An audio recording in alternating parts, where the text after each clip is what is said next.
One of the keys is remember where you came from, keep that shit in the front of your mind, and when shit goes bad and it goes sideways, a lot of shit does, you're getting booed out of the fucking building, or you're coming through this injury, or people are writing you off, oh, you guys ain't gonna fucking make it, you know, any of that shit. You gotta keep it in here. And it really has to, it should drive you. The thing that has worked for me is to remember the hard times. So, and I'm sure you guys all have your processes, and again, I'm gonna tell you what's worked for me. So before a big movie comes out, before, back in the days when I was wrestling with WWE, a WrestleMania match, anything big that would happen, I would always take a moment and I just remind myself, all right, I was evicted when I was 14. We were kicked off the island. We couldn't live in Hawaii. Had no place to live. A lot of shit happened then when I moved to Nashville. I was arrested multiple times by the time I was 16 years old. Like, I remember that. If I were playing on this team, which my skills are, what's that term? Oh, the shits. So I never play. But before I lace up, before I get on the court, before I play in these big games, before I go to the Staples Center, where history, those are historic walls there at the Staples Center.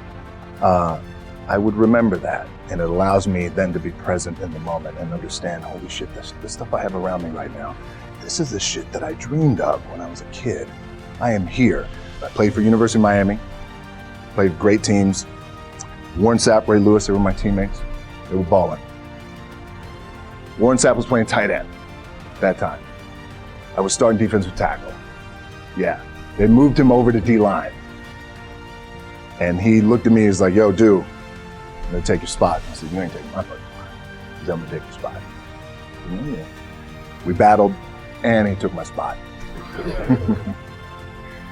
You can imagine how that fucked with me, because there goes my opportunity.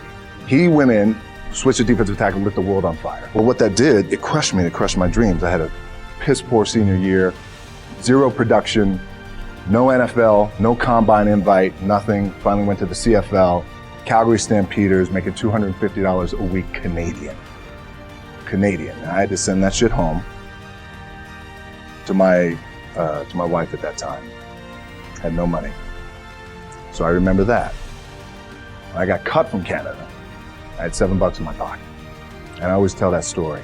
So now my production company is $7, advertising agency is $7, everything is $7. So I always remember that.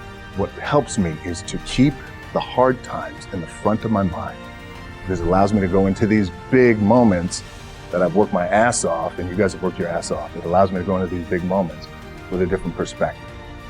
What it also does for me, and again, this is what works for me. Like, I keep my back, excuse my language, my back is up against this motherfucker. Every day, it's against this fucking wall. Excuse my language. But it's up against this motherfucker because it's what I believe in. And when my back is against this motherfucker, then there's nowhere to go. But that way. That's it. So I feel like this could be something, an ideology and mindset that could help you. Could, if you look at it that way. Because you made it already. We made it. We're successful boys, and we're lucky boys to be where we're at. Oh, you guys made it. Everybody's rich in the room. Nobody's gonna get evicted anymore. Anything you got, there's no more money problems, right? You got a lot of hands out now. Hey, can I get a little bit? Can I get a little bit? Right, that happens. But when you make it, for me, I need this. I need this.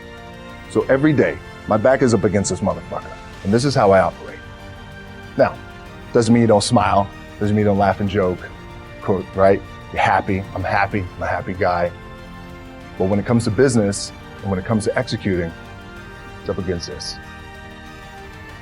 And I gotta go that way. And I don't give a fuck who is in front of me. They're not gonna stop me.